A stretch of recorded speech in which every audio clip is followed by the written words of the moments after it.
Hey everybody, it is Damien. Welcome back, episode 36 of the Union. We've got the band got back together, ladies and gentlemen. We are finally all five of us together, and it seems like it's been forever since all five of us have been on an episode. So, for those unlucky few that this is your very first episode watching, we've got Ryan down on the east coast of Canada. We've got Mark just outside the nation's capital, Philly in the dirty Oshawa, Ontario, Dave up in Kincardine, and I am just outside of Kingston, Ontario.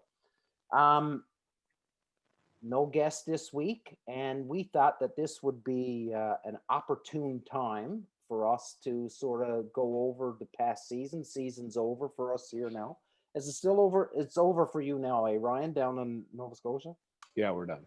Yeah. So season's done for everybody, and I guess it's time to do somewhat of a wrap up of the season and have a chat about that, and come full circle and then start prepping for next season. So, fellas, I know, I follow you. I talk to you almost every day, so I know how your season's going or how it went. But what are your big highlights this year?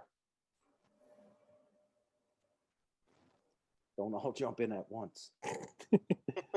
Well, I can say during our early goose season, I went out. The season was a couple days. We were gonna do it a couple days, maybe. I think it was like the Saturday was the third day. And the wife kicks me out of the house. She's like, "Just go out, go do a solo shoot, go do whatever." So I'm like, "Oh, okay." So I get out to this. It was a cut wheat field around the corner from my house. And I go out there with the old brown dog, and I tossed out 10 dozen silhouettes.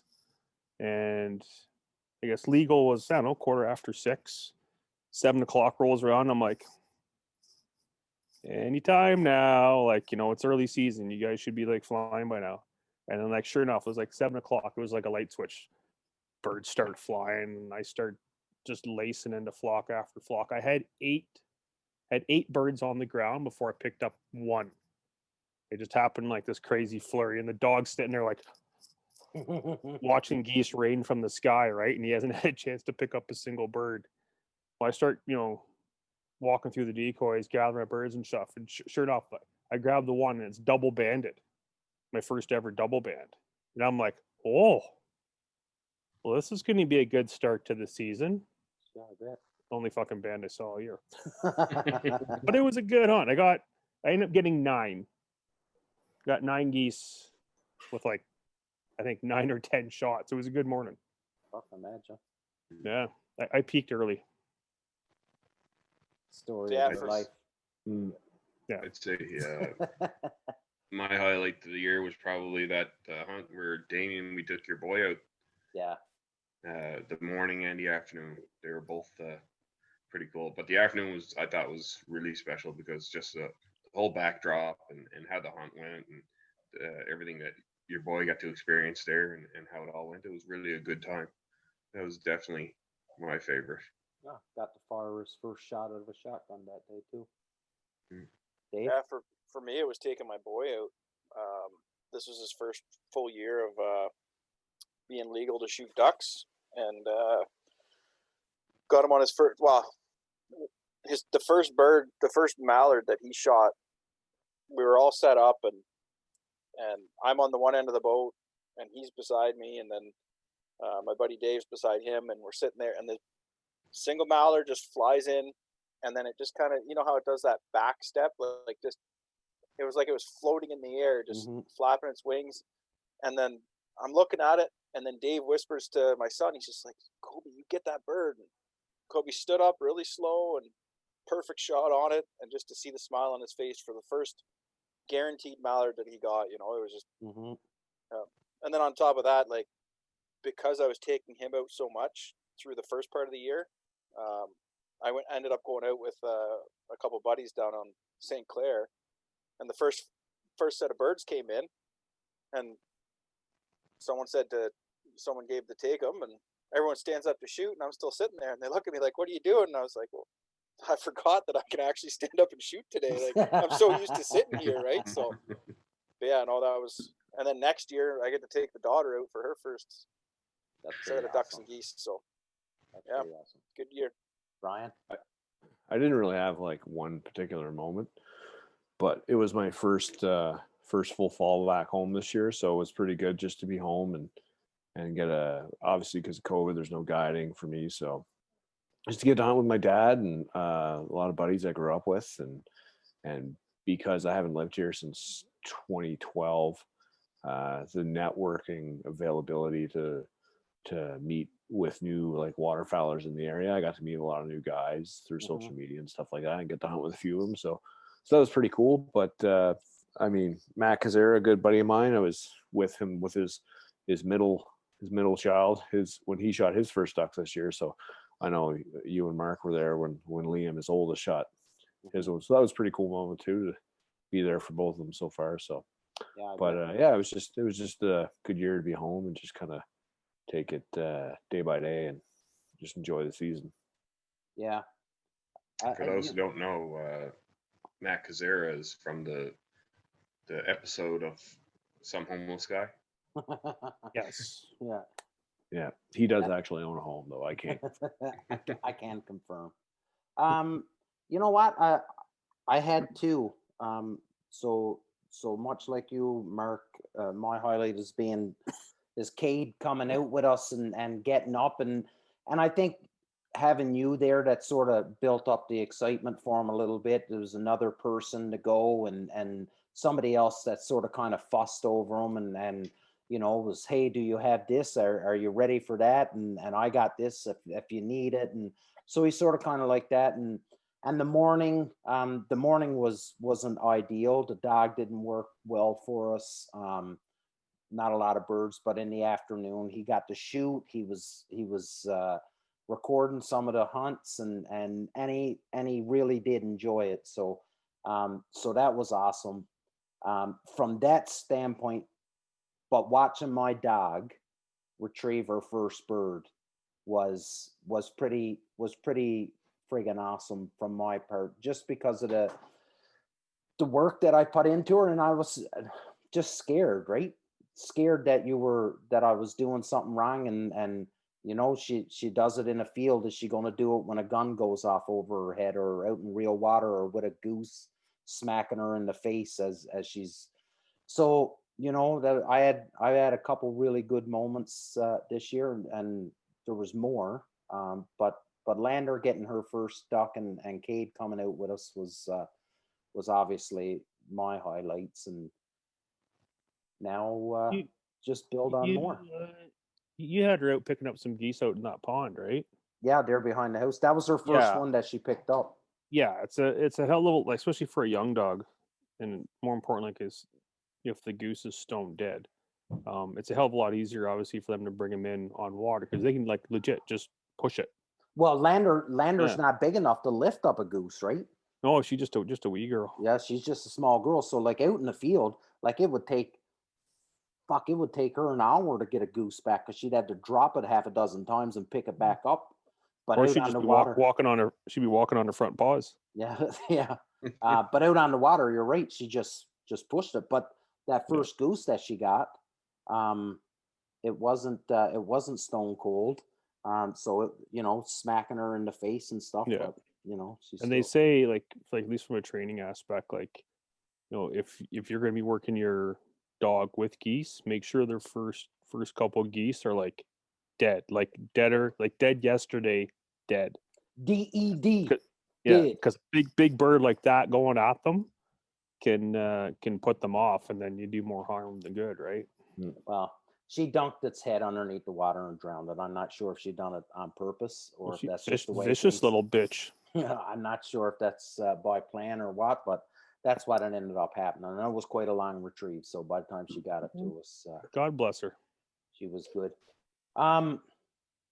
Boys, have there been anything that you've noticed this year, like following everybody else on the weeb and stuff like that, and seeing any new products from anybody really that sort of piqued your interest and something that you're trying to put away some money in the gray sock fund to be able to pick it up for next season? Have been any products that you've seen that you really want to try? Not really. Now that I have a dog and she's only 5 months old, like I'm kind of been eyeing the reviews on the VersaVest because like Don't do it. Don't do it. Don't do it. Well, do tell. No, boy, no. Okay. If you look at a number of the reviews and stuff, like 3/4 of these vests have been like returned, refunded, warranty issues, like you name it. It is like Who makes that one? non-stop. It's Momarsh. Momarsh. Oh, really? Even a buddy here in Ontario that I hunted with a little while back, he had one, and yeah, he ended up getting like replacement parts for the vest. Really? I've got, I think it's the Cabela's Mm-hmm. dog vest. Like it is nothing special by any means, but Thor will be 9 in less than 2 months. So Thor's been running this vest for a good solid 7 years. You guys seen this boy? He is a big fucking dog. He runs hard. He gets run hard a lot. That 7-year-old vest is still going. I've got a Drake one for Lander. Now, it got used this year. It definitely didn't get abused. Like she wasn't every day out in her vest or anything like that. But it seemed to work well, and it was just a simple Drake one. Like the only thing I've noticed with the vest, I think some of the stitching's coming undone for like where the Velcro is stitched onto the neoprene. You've had it for 9 years, dude. 7. 7. Sorry. I'm probably going to take that vest to my seamstress and have it fixed. You have a seamstress. Wow. Well, it's like, my dry cleaner lady that I go to. Lady. Oh, fuck yeah. Wow. Well, Well, I thanks, Philip. had to wear a suit and tie for 2.5 years. I know I have people. Well, thanks, Philip. You just turned my gray sock fund into a beer fund. So thank you. Yeah. Don't waste your money on the vest. Like some guys, like they're all about like having these handles and all this other shit. I got a dog ladder on the boat, Mm-hmm. which Mumbly there can use for getting in and out. But like more so, the vest is for keeping them warm. Mm. And if we're running corn stalks, Yeah. just to look after his belly and stuff, right? But have that you vest has guys had the noticed shit kicked out of it. these? I've seen fellas using them, and I haven't personally put a ton of thought into using it myself, but I think there's some logic behind it. But these goggles that you see the fellas having their dogs wear. That's Those are for sandhills. That's for For cranes. sandhills. Oh, is it? Yeah, because the beaks are this long. And Yeah, they're yeah, about yeah. sharp as a knife. So Yeah. And- Okay. Yeah, they'll fucking spear chuck your dog right in the eyeball. I want to get one of those Invisitairs from Momarsh. Yeah, there's a lot of guys looking for those. Yeah, that's one of my purchases this year. I'm not gonna knock Momarsh. Like they make some amazing products. Like Yeah. Ira's got a fucking damn good thing. I used to have one of the Momarsh boats. Like they are amazing. I got their dog ladder. It's fucking awesome. I've got the dog stand, and like they make amazing stuff. But this vest is just not doing so well. They'll work out the kinks maybe. No, Yeah. yeah. Well, Like- yeah. Same like anything else, right? The first year or two, let someone else deal with the problems, and then you go in after the fact, right? And Yeah. you guys all know as well as I do, right? Like all this stuff is being made overseas, and when Punisher was doing bags and decoy bags and stuff, I learned a lot, and one thing that really surprised me is that North American nylon and Asian nylon are two totally different things.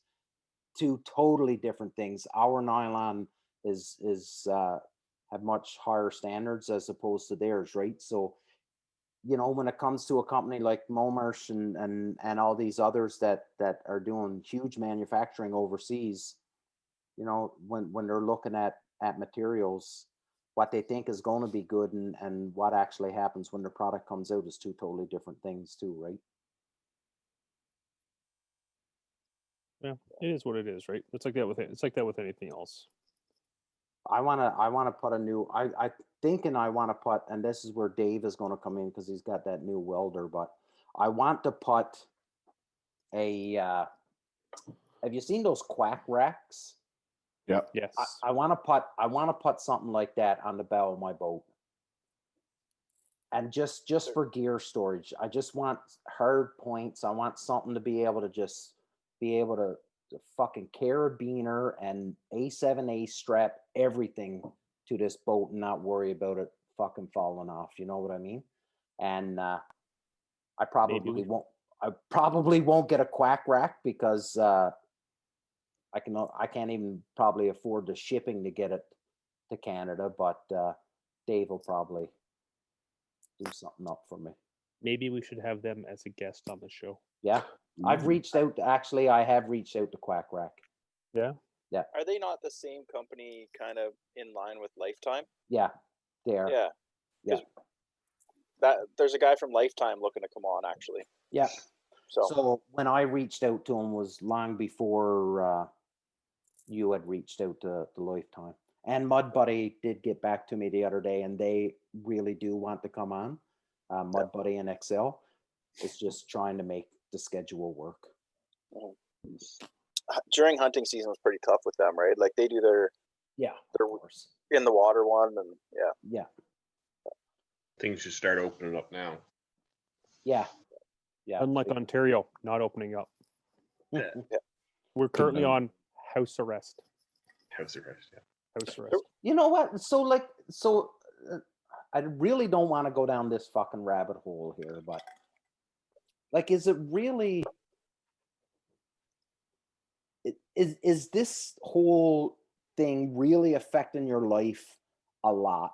So this lockdown, other than kids not being able to go to school, I'd say no. I went to the liquor store this evening and it was open. Yeah. Like No, actually, status quo. Actually, I needed something from a local, from a national chain store, Canadian Tire, no big deal, big spender. But speaking of that, Canadian Tire in Kingston's like next level. we've got like fucking three of them here in Kingston.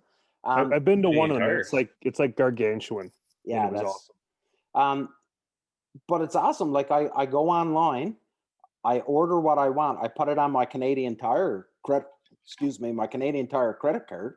I get a pile of money, and then they text me and say, "Hey, your order's picked up." I don't even need to get out of the truck. I just pull up to the door. A young girl comes out, takes my confirmation number, and she goes in the store and picks up my freaking order and brings it out to me. I'm like, this is the best thing ever. I don't even need to interact with people anymore. It's not a bad thing.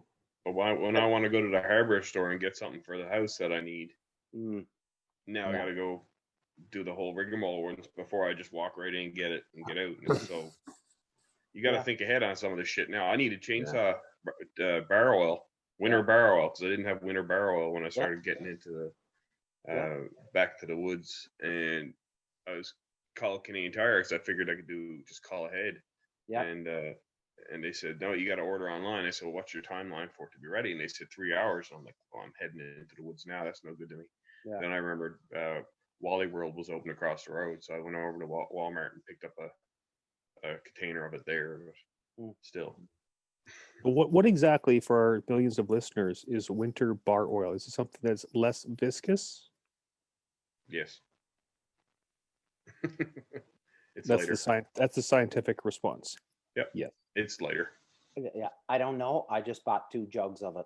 The summer stuff, don't run summer oil in your sauna in the winter. No. You can run winter oil in your sauna in summer. but don't run the summer oil in your saw. In the Yeah, winter. it's not like oil. It's like tar. Yeah, it's I really learned thick. that the You hard way a just couple pour it out. years You ago. almost got to tip the thing out like this, and then just kind of Just watch wait. it. Just Yeah, just wait. Yeah, I learned that the hard way a couple years ago. I had to go cut some wood, and it was cold out, and I keep all my crap out in the shed in the backyard. And yeah, just grab the bar oil, grab the saw, throw it in the truck. Away I go. Go to my buddy's place to cut some wood and whatnot, and I'm like, "Yep.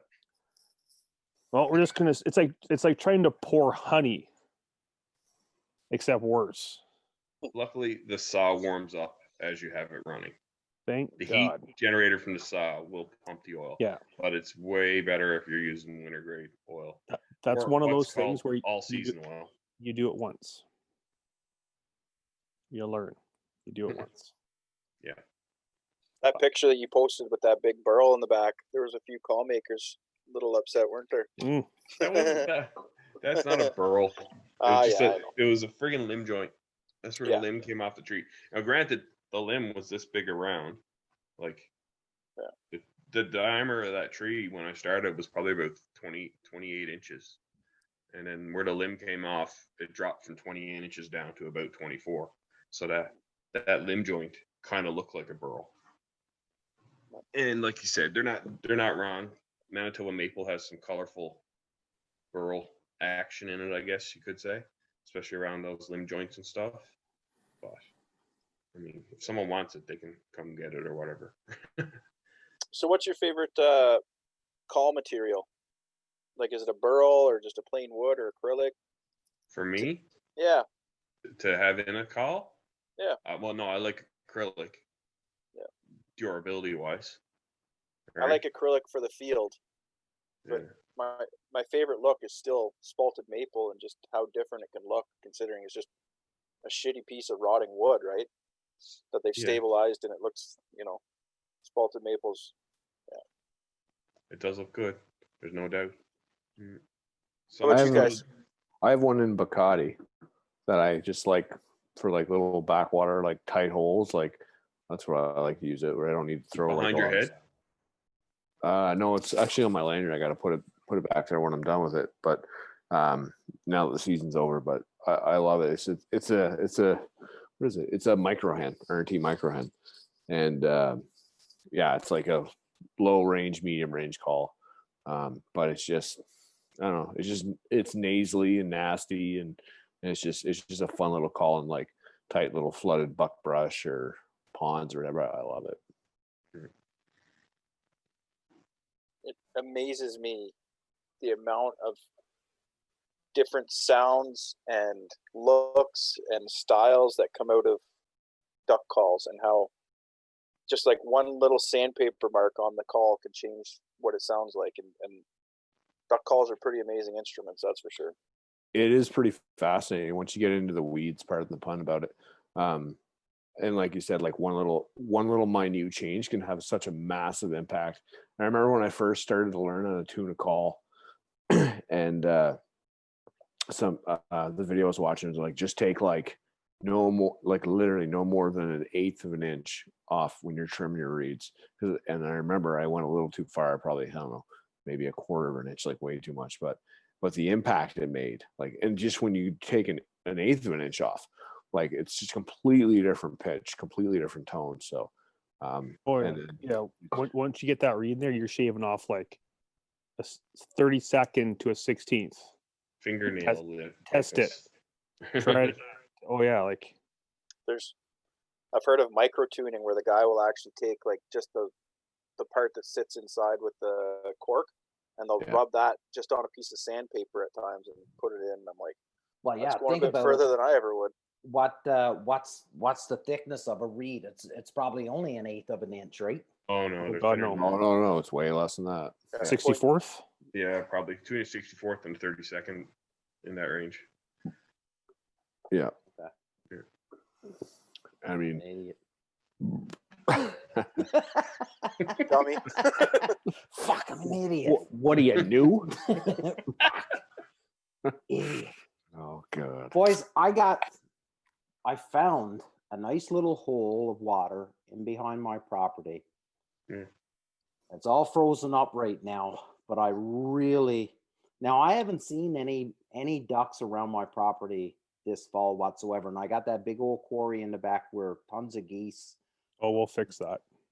Yeah, I got to that's something that I've really got to put my brain power into and try and turn this into something. Field of dreams. Corn. You build it, they will come. Yeah. I'd like to be able to get, 4 or 5 hunts out of a season. It's just right there to be so convenient. I'd be getting a couple wood duck boxes piled in there. Yeah, I've got one. I've got to make some more. I've got one made. I haven't put it up yet, but I had to get a couple more made and A couple wood duck boxes, three or 4 tons of loose corn. 3 or 4 tons of loose corn, Just give or take. right at the start of the season. It'll last you for a couple months. Yeah, There's no water in the pond. It's all corn. and a lawn chair. You can walk across the corn now. Yeah. Dump truck full of corn and a lawn chair. Yeah, no doubt. Remember DuckTales when Scrooge McDuck is like swimming through the money? Yeah, like- yeah. Yes. Landers pushing a duck back through the corn. Kernels falling out of Fucking- her ears. Yeah. September mallards with fat on them that much. Yeah, they're so So fat. those so fat they those are the can't- ones that got the Rona vaccine. What'd you say, Ryan? They're so fat. What? They're so fat they won't even be able to take off. And be like, "Shit." You just walk around, pick them up. Yeah, Yeah, no doubt. yeah. Ah, shit. Can't blow out that Ducks. roost. They just there all the time. The episode of The Family Guy where all the fat people are in the room and what's his name hits his shin. He's like, "Oh no, it hits his shin." Ah. Is that the one? Man, we're so like far off topic of waterfowling. Are we ever? Listen, we sort of brushed on it, but has this border closure and COVID really affected much with regards to your own duck hunting and waterfowl hunting season? Well, I didn't get to go to Nova Yes. Scotia, so yes. Yes. Yes. We Punisher Waterfowl wasn't able to put together a couple hunts that we were trying to do this year just because of the logistics of trying to we had plans to do a small ladies hunt. We were going to do a regular hunt, and we were going to do a veteran hunt, and all these we all had to put them to the wayside just out of we didn't really want to know. And instead of planning this and putting all this effort into planning something only to have the government just shut it down for us, right? So, but Yeah. I still had a good season. I don't know if you guys saw the a little bit more pressure just with like college students were able to stay home now, and high school students didn't go to college because of the COVID, and so there was a few more here that stayed home and they just hunted all season, Okay. and then like we wasn't able to do as many trips as I would have liked, come Yeah. down to see Damien and Yeah. go down with Jeff Coates, stuff like that. Like, so yeah, it has affected, but the ones that I wonder about is like the guides that usually are full of people from the US, and Well, Right. Well, Ryan. it's funny you Ryan, mentioned that. Ryan missed out on fucking 2 months of being in the Mecca, right? Yeah. So hopefully There, it goes back to normal. there's a couple people from La Belle Province that are coming to guide on the outskirts of Toronto, apparently, during the Late Goose. I wonder how that's going to pan out. Really? Really? Yeah. Interesting. And is that stuff you're getting on the inside loop, Philly, or is that That- stuff that's been that's- posted on the Facebook? That stuff's that's been on the Book of Face. Really, eh? Face There's page. been I've seen two separate outfits saying that they're coming to the GTA to shoot geese during the late goose season. And they are not from Ontario. Must be bringing their own trailer or something. I don't know. One guy advertises 10-man hunts. I'm like, oh, well, we're on house arrest, bro. Let me know how that's going to pan out for you. 10-man hunts. Yeah. Well, it's all about the money, right? Yeah. 100%. They legit put out the spread of decoys the day before the season opens. They just leave them sit there for the whole 7 or 10 days, depending on how long it is year to year. Oh, Maryland And then style. they just funnel people through and just here's the debit machine. Yeah. Just tap here. And then Keep- chalk it up as saying, well, they're birds. I We can't can't control them. guarantee. We can't They were control here the birds and the weather. they were Yeah, here yesterday. should We have can't been control here yesterday. Hmm. Yeah. So I wonder how that's going to pan out. Yeah. Huh. Well, you know, that is a nice little segue into something else, though. It do seem that this year, it seems like I've noticed at least 2 or 3 new outfits starting up this year in this eastern to southern Ontario area. And personally, I don't care. Fucking outfitters, you can outfit all you want. It doesn't affect me. I really don't care. I understand why some people don't like it, especially in these high traffic areas, especially, you know, the real popular bucket list areas. More and more outfitters coming and setting up just makes it harder. But is it not a good thing for the sport to see more and more outfitters, more and more people out there, or is it the same number of people out there and now they're just trying to make money off it? Do you know what I mean?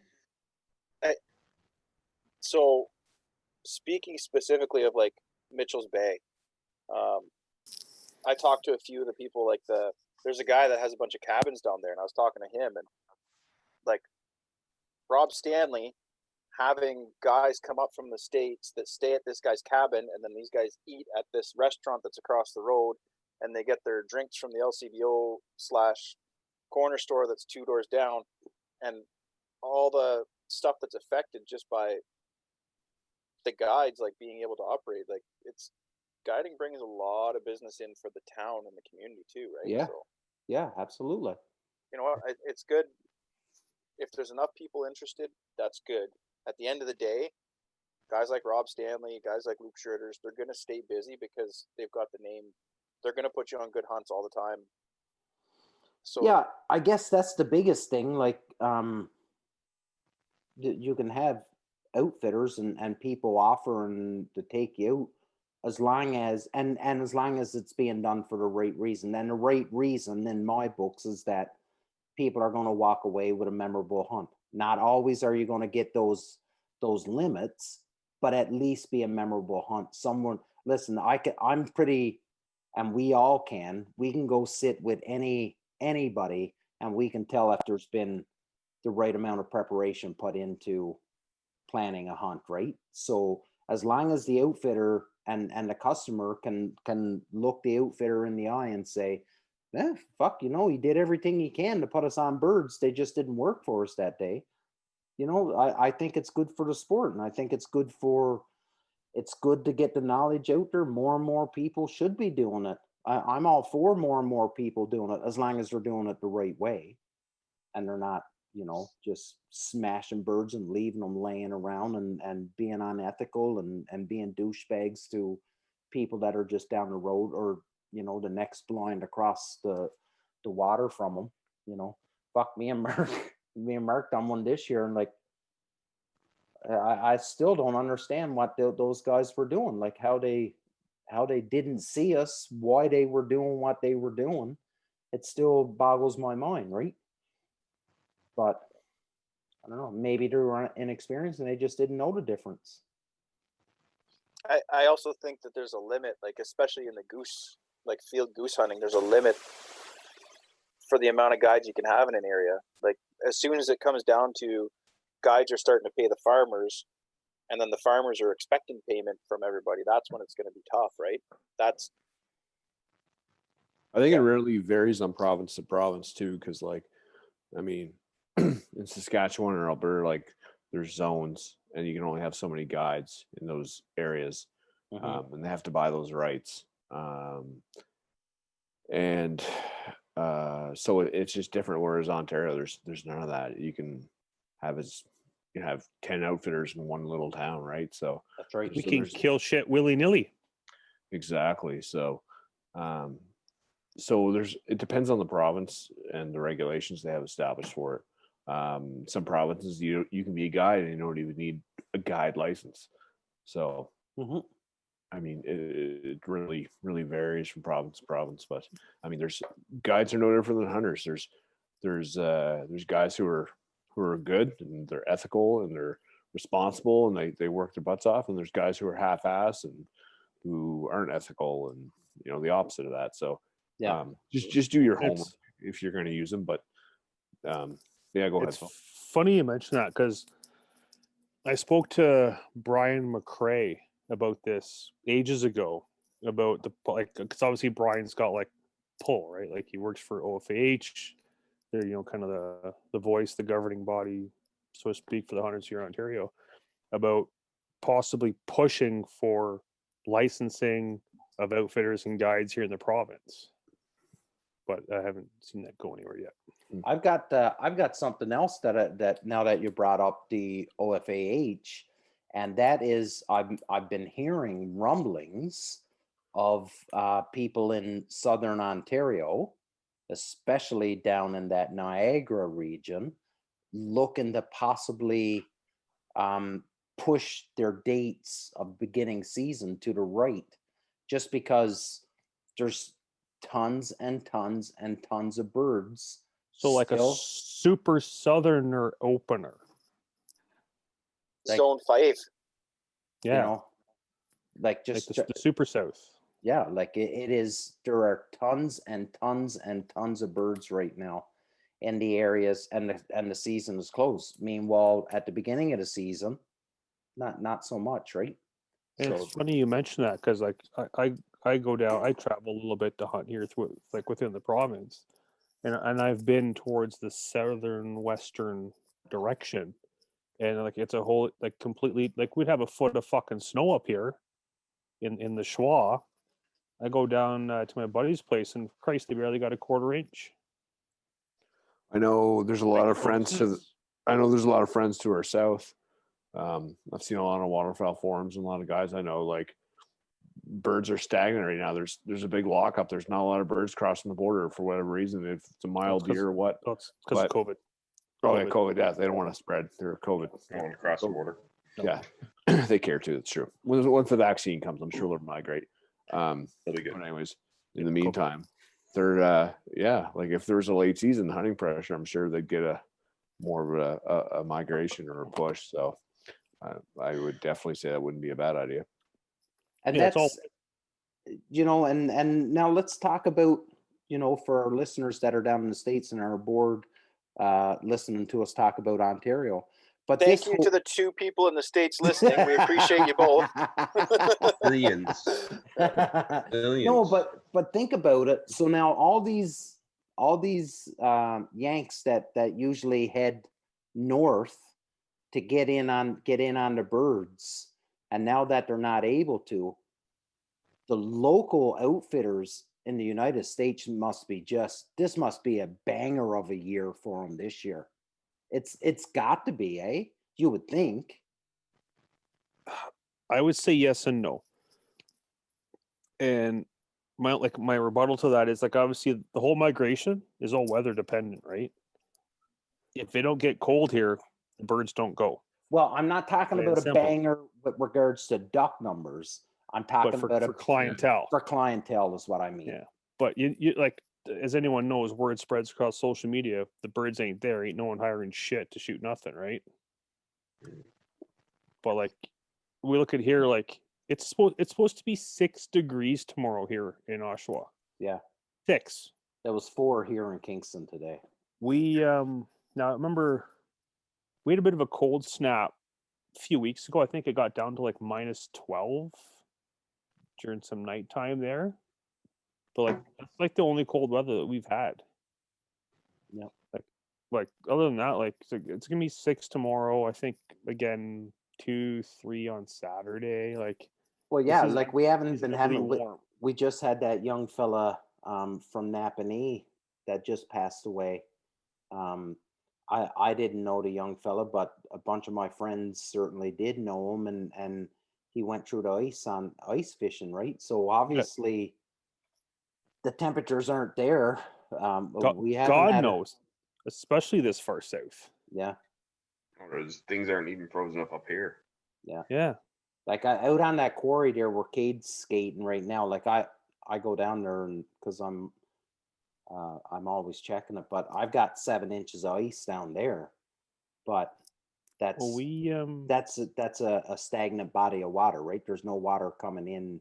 That's yeah, just there's no movement, there's no that's current. right. Yeah.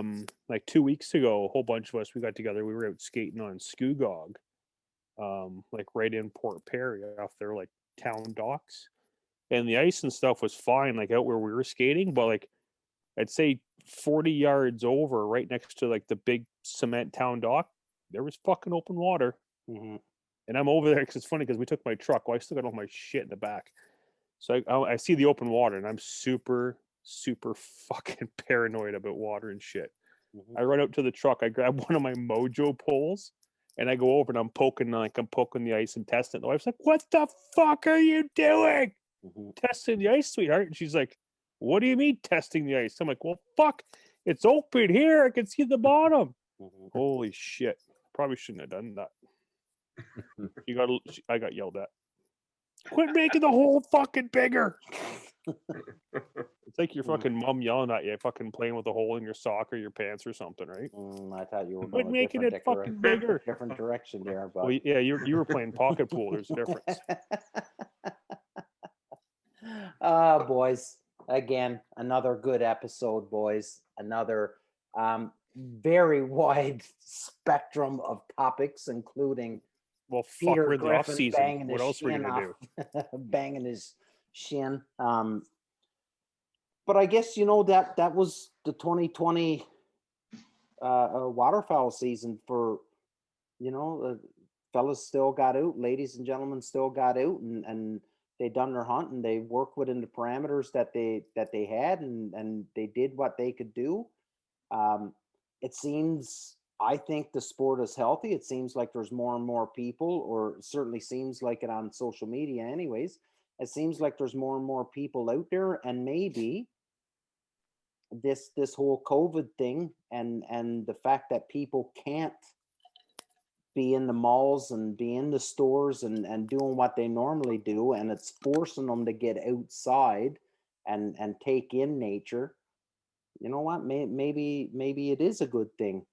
Obviously the virus isn't a good thing, but maybe the effects of getting people out and being more involved and in touch with nature, maybe that is a good thing, and maybe a catalyst to starting to see more and more people taking up waterfowl hunting, which we'll see. We'll Hey, see. turkey season's just over 4 months away. Big time, buddy. Not that I'm Well, counting. and that, but how many people are starting to think about what they're changing up and buying or selling for next duck season? Well, that's exactly that's how it works for me. I finish the season and then I sit down and I start. Okay, how much money do I need to start putting away to get the things that I need for next season? I want that. I want to build that quack rack. I need new. I definitely need new mallard decoys. And I need new stuff. I need it. I'm gonna have to buy a new gun for Cade this year. Um, and so there's all of this stuff that you got to start getting ready. So just as your season ends, the fun stuff, now it's the hard work or the not so fun stuff of starting to pinch your pennies all over again and start to save money and figure out exactly what it is you need to buy. And you're going to pick up that new jacket that you wanted this year, but you couldn't do it. And just after you buy it, one of the companies are going to come out with a better jacket, and you're going to be pissed because you should have saved your money and waited until the new product line came out. And Like fuck, there ain't nothing better than Filson. Hashtag Filson. Call us. It'll be nice next year not to have to deal with a new house Yeah, I being, bet, buddy. being built. I bet. Nail pops. I know it didn't. Just the fact that everything I had to deal with dealing with the build and dealing with the move and dealing with the aftermath and All in the At middle the of end hunting. of the end of the day, Mark, you've got a beautiful fireplace. I do. And it didn't Probably take the you too nicest long mantle. and it didn't take you too long to jump at the opportunity when I asked you if you wanted to go to Long Point. I need to get away from this house really, really bad. And you jumped at Yeah, it. Ryan, when are you moving into your new house up on the mountain, buddy? April 30th is closing date. So Ooh. The mountain, like isn't like the mountain in Hamilton? No. As in like the it's not the South Mountain, it's North Mountain. So it's the band you can hear the banjos playing on the South Mountain, but yeah, they're not next door. they're not knocking on my door. So I can scout from my front deck. It's perfect. Yeah. Awesome. Well, that's good news, man. That's really, really good news. And hopefully you guys we're back to somewhat normalcy next fall and you guys can come up and see it. Yep. And we can Yeah. shoot like thousands of black ducks. Yes. I By think- thousands, by 6, but yes. Yeah. I 6 think at a we're time, we're thousands. gonna have to do a well, maybe we'd have to hit Ryan's first, pick Ryan up, head down and see Mr. Coates, and then you know, I'll fly my ass back, don't worry. yeah, we'll drop you off somewhere. Yeah, We'll get you to an airport, fly home. And perfect. we'll pack plenty of snacks for you. Ooh, talk dirty to me, Phil. Oh, it's Maryland. The snacks will be there. Yeah, crab cakes for days. Yeah. I see what old Jeffy posts. He posts more. He Crabs posts. to go. He Yeah. posts more food than birds lately. So, Yeah, they don't have chip Shout trucks. It's out. a crab truck. oh man, season must be winding down. I had to Shout work out. out for fucking 3 months before I go, just so I can build up my appetite to the level up of expectation. Yeah, What I'm going to eat. Wait, at least I'm fortunate. I get the late goose at the end of February. Yeah. None of us are waiting for an invite for that either, by the way. Just letting you know. Well, we'll see. I didn't get to see the inside of no mud boats this year either, but touche. but speaking of mud boats, Not because of invites. Speaking Yeah. of mud boats, I seen someone who has my old boat. Oh, really? Young Mr. Palmer here has my old motor, or at least a couple pieces of it. No, I have the whole thing. I have all the pieces. Yeah. But some other guy by the name of Ed Cupson. Oh, yeah. He's down my way. Yeah, Yeah. apparently Ed and I are friends on Facebook. Mm-hmm. But he posted like kind of like a season closer photo the other day. Yeah. Of a pile of mallards on like the bow of this duck boat. Yeah. And you can just catch the glimpse of like the first 2 or 3 numbers of like the hull. Mm-hmm. I'm looking, I'm like, I fucking painted that. Mm-hmm. So I totally creeped through like Ed's profile. I'm like, dude, I messaged him. I'm like, dude, that's my old boat. He's like, yeah, man, still going strong. Good to hear. Still got the dent in Yep. it? 2 dents. 2 dents? And one on the other side. But yeah, he's still loving it, still going strong. So that's good Yeah. to hear. Yeah, Still he got the did. light bar on it. It's got the blind on it. Yeah, he got a new. Him and his girlfriend got a new puppy this year, and Yeah, like I don't know this guy from a fucking hole in the Yeah. ground, but apparently we're friends on Facebook. I know. Why don't they put it on a fur motor? He's got a mud buddy on it. He's got a mud motor on it. Yeah, I just don't know one why. that works. Actually, I know exactly. He bought it was Jason Sear he bought the boat off of, and I think Jason had a motor on it when he sold it. I'm That pretty boat's sure. changed hands a few times. Then. Yeah. But anyways, fellas, again, another awesome episode. Thanks so much for joining us. Thanks everybody for listening. We like doing these with us, just us and just us shooting the shit. We'll have a guest next week. Not telling you who it is, but that's because I don't know yet. But They're kind of a big deal.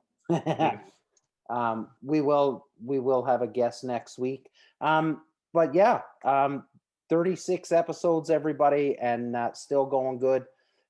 Thank you so much for continuing to watch and listen and sharing and commenting on our posts. We did hear all your suggestions for questions. We are getting to them. We're trying to build a bank and do an episode just on questions and answers. So don't think that we forgot about you. So we'll do a quick around the table with the fellas on closing, and we'll let you go and see you next week. Ryan. No, good to catch up as always. Dog days of postseason now for us. So anyways, I'm sure we still got a lot to talk about, even though we're not out there chasing birds, but it's good to catch up with you guys, and looking for hopefully 2021's a hell of a lot better than 2020 was. Big time. Mark.